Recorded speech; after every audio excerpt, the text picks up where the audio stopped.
دنیا کا سب سے خوفناک سیریل کلر جو شاید کبھی پکڑا ہی نہیں جاتا اگر اسے کمپیوٹر چلانا آتا۔ سوچئے ایک ایسا شخص جو اپنے ہی شکار کا دوست بھی ہو، شہر میں فیمس پرسنالٹی بھی ہو اور اوپر سے ایک ڈاکٹر بھی ہو۔ یہ کہانی ہے ڈاکٹر ہیرولڈ شپ مین کی، ایک ایسے ڈاکٹر کی جس نے اپنے ہی کلینک کا استعمال زندگیاں بچانے کے لیے نہیں بلکہ لوگوں کی جان لینے کے لیے استعمال کیا۔ انگلینڈ کی ہیڈ نام کی ایک چھوٹی سی سٹی میں جہاں صرف 30,000 لوگ بستے تھے، وہاں پر ڈاکٹر ہیرولڈ شپ مین نے 23 سال تک معصوم لوگوں کی زندگیاں چھپکے سے چھین لیں اور 250 سے زیادہ معصوم لوگوں کو موت کی نیند سلا دیا، اور پھر بھی ڈاکٹر شپ مین پر کسی کو ذرا بھر بھی شک نہیں ہوا، اور شاید تب تک نہ ہوتا اگر ڈاکٹر شپ مین ایک چھوٹی سی غلطی نہ کرتا۔ اور معصوم لوگوں کو قتل کرنے کی وجہ کیا تھی؟ کیوں ڈاکٹر ہیرولڈ شپ مین اتنے عرصے تک پکڑا نہیں جا سکا؟ اور پولیس کو ڈاکٹر ہیرولڈ شپ مین کے خلاف ایسا کون سا ثبوت ملا جس نے ڈاکٹر ہیرولڈ شپ مین کے برسوں سے چھپ کر کرنے والے قتلوں کو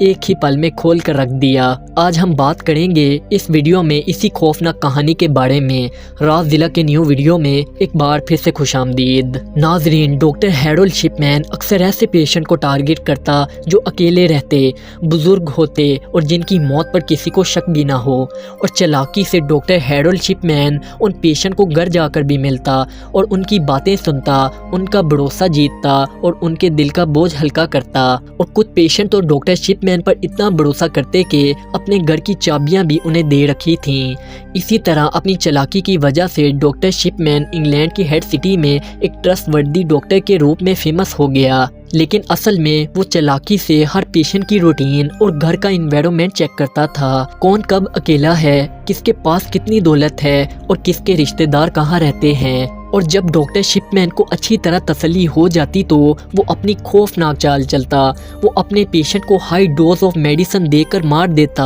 اور کیونکہ اکثر پیشنٹ 80 سال سے اوپر کے ہوتے تھے تو پیشنٹ کی موت پر ڈاکٹر شپ مین پر کسی کو شک بھی نہیں ہوتا تھا۔ ڈاکٹر شپ مین نے اپنا کریئر پونفریکٹ ہاسپٹل سے شروع کیا۔ یہ ہاسپٹل ہیڈ سٹی سے 70 کلومیٹر دور تھا، لیکن ڈاکٹر شپ مین ہاسپٹل میں جاب کے دوران کچھ پیشنٹ کو زیادہ پیتھیڈائن میڈیسن کی ہائی ڈوز دیا کرتا تھا۔ اصل میں یہ ایک پین کلر تھی مگر بہت نشہ آور میڈیسن تھی، اور ڈاکٹر شپ مین اصل میں خود نشے کا شوقین آور انسان تھا، اور وہ پیشنٹ کو بھی نشے والی ایسی میڈیسن دیتا تھا جن کی اصل میں ان کو ضرورت نہیں ہوتی تھی، مگر پیشنٹ یہ میڈیسن لے کر بہت اچھا فیل کرتے تھے، اور اسی وجہ سے پیشنٹ ڈاکٹر شپ مین کے قریب ہو جاتے تھے۔ مگر ڈاکٹر شپ مین کے پکڑے جانے کے بعد ہاسپٹل ایڈمنسٹریشن نے ڈاکٹر شپ مین کو ہاسپٹل سے نکال دیا اور ان کا لائسنس سسپینڈ کرنے تک بات پہنچ گئی، لیکن ڈاکٹر شپ مین نے اپنی چالاکی کی وجہ سے 1000 پاؤنڈ فائن دے کر ایک دوسرے نیو میڈیکل سینٹر میں اپنا ایڈمیشن کروا لیا، اور کچھ سالوں تک ڈاکٹر شپ مین وہاں پر ہی کام کرتا رہا۔ اور جب یہ سارا معاملہ سب لوگ بھول گئے تو اس موقع کا بھرپور فائدہ اٹھاتے ہوئے ڈاکٹر شپ مین 1977 میں ہیڈ سٹی واپس آ گیا اور دوبارہ پھر سے ڈینی بروک میڈیکل سینٹر میں جی پی بن گیا، اور وہاں میڈیکل سینٹر میں 1980 تک پریکٹس کرتا رہا۔ مگر ڈاکٹر شپ مین نے نہ ہی نشہ چھوڑا اور نہ ہی بزرگ پیشنٹ کا قتل کرنا چھوڑا، لیکن 1993 میں ڈاکٹر شپ مین نے ڈینی بروک میڈیکل سینٹر چھوڑ دیا اور اپنی خود کی ایک نیو کلینک کھول لی، اور اسی وجہ سے ہیڈ سٹی میں ڈاکٹر شپ مین کے قتل کرنے کی تعداد بڑھ گئی۔ لیکن شہر میں معصوم لوگ سوچتے رہے کہ ڈاکٹر شپ مین صرف ایک کیئرنگ ڈاکٹر ہے، مگر ان معصوم لوگوں کو کیا پتا تھا کہ ان کی موت ڈاکٹر شپ مین کے روپ میں ہر کونے میں ان کا انتظار کر رہی ہے۔ لیکن مارچ 1998 میں ایک دوسرے میڈیکل سینٹر کی ڈاکٹر لنڈا رینولڈ نے نوٹس کیا کہ ڈاکٹر شپ مین کے پیشنٹ میں ان یوزلی زیادہ ڈیتھ ہو رہی ہیں۔ پچھلے 3 مہینوں میں ڈاکٹر شپ مین کے 16 پیشنٹ اچانک مر گئے، جبکہ doctor Linda Reynold Brook surgery centre میں ڈاکٹر شپ مین سے 3 گنا زیادہ پیشنٹ آتے تھے، وہاں پر صرف 14 ڈیتھ ہوئی تھیں، اور اسی بات نے ڈاکٹر لنڈا رینولڈ کو سوچنے پر مجبور کر دیا لیکن سب سے شوکنگ بات یہ تھی کہ ڈاکٹر شپ مین کے 16 پیشنٹ کی باڈیز کو جلا ہوا پایا گیا اور ان ڈیتھ باڈیز کو دفنایا نہیں گیا۔ لیکن آپ کو میں یہاں پر بتاتا چلوں کہ زیادہ تر کرسچن اپنے مرے ہوئے پیاروں کو دفناتے ہیں، مگر کچھ کرسچن ایسے بھی ہیں جو جلاتے ہیں۔ لیکن ڈاکٹر لنڈا رینولڈ کو ڈاکٹر شپ مین پر پہلے ہی شک تھا، مگر یہ بات سن کر ڈاکٹر لنڈا رینولڈ نے ہیڈ منسٹر آفیسر کو ڈاکٹر شپ مین کے خلاف رپورٹ کر دی، اور ڈاکٹر لنڈا رینولڈ نے غور کیا کہ سب سے حیران کرنے والی یہ بات ہے کہ زیادہ تر ڈاکٹر شپ مین کے پیشنٹ کی ڈیتھ باڈیز میں سے بزرگ عورتوں کی باڈیز زیادہ ہیں۔ مگر ڈاکٹر لنڈا رینولڈ نے اور کچھ بھی کہا کہ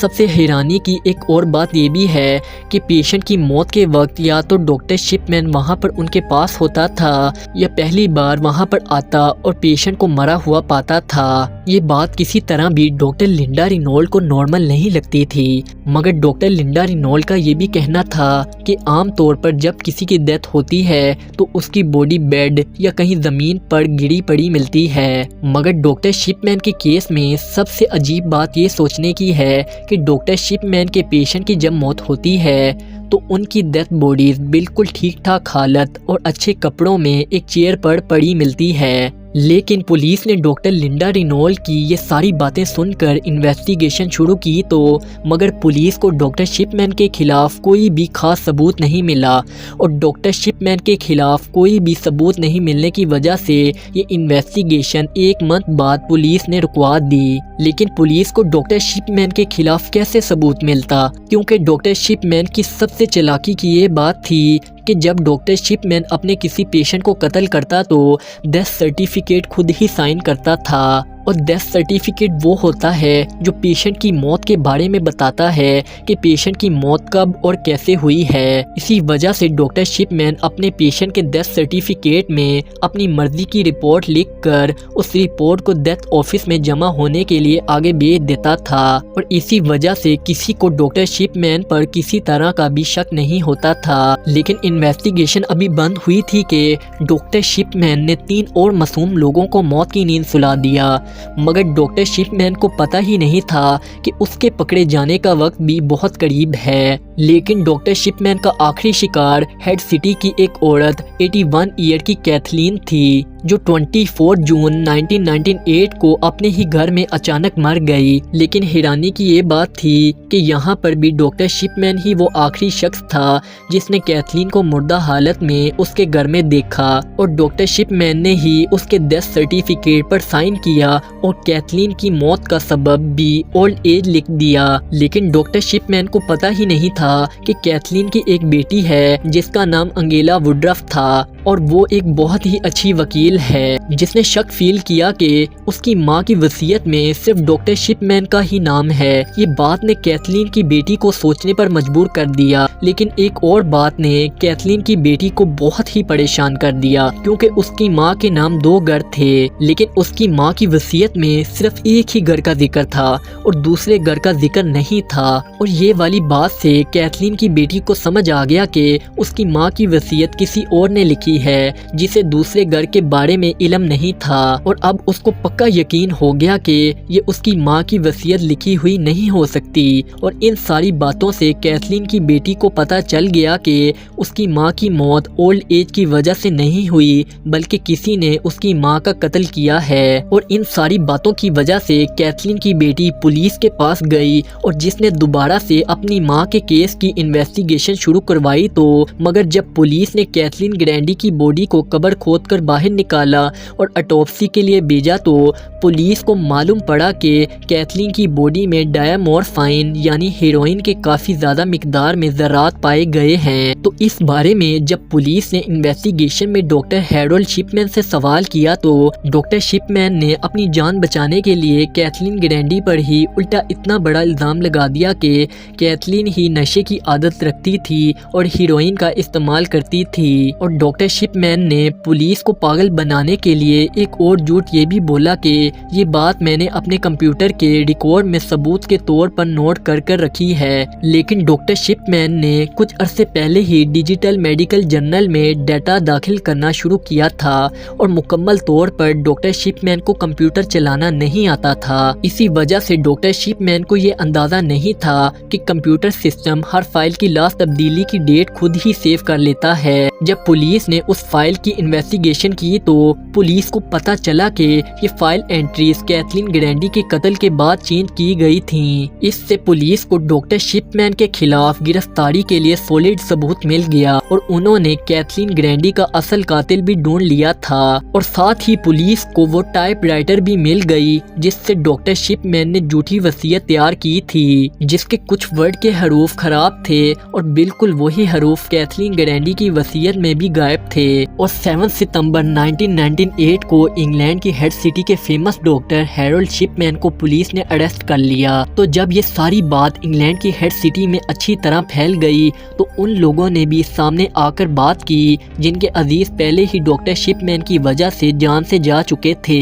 ان لوگوں کو ڈاکٹر شپ مین پر شک تو پہلے سے تھا، لیکن شہر کے فیمس ڈاکٹر کے خلاف آواز اٹھانا آسان نہیں تھا۔ پولیس نے مزید 15 پیشنٹ کے کیسز کی بھی انویسٹیگیشن کی تو پولیس کو ہر جگہ ایک ہی پیٹرن نظر آیا کہ ہر پیشنٹ کو ڈائمورفائن کا ہائی ڈوز دے کر مارا گیا تھا، اور ہر پیشنٹ کے ڈیتھ سرٹیفکیٹ پر اولڈ ایج کو موت کی وجہ لکھ دیا جاتا، اور پیشنٹ کی ڈیتھ باڈیز کو جلانے کی اجازت بھی ڈاکٹر شپ مین خود ہی دیتا تھا۔ اور یہ ساری انویسٹیگیشن کے دوران تمام کاغذات، death certificate, medical reports, family کے بیانات اور فورینسک پوسٹ مارٹم کا دوبارہ جائزہ لیا گیا، جس سے یہ بات کنفرم ہوئی کہ ڈاکٹر شپ مین نے 1975 سے لے کر اپنی گرفتاری تک 218 پیشنٹ کو قتل کیا تھا، اور کچھ اندازوں کے مطابق یہ تعداد 260 تک بھی پہنچ سکتی ہے۔ عدالت نے 15 پیشنٹ کے قتل کے جرم میں ڈاکٹر شپ مین کو عمر قید کی سزا سنائی، اور 2004 میں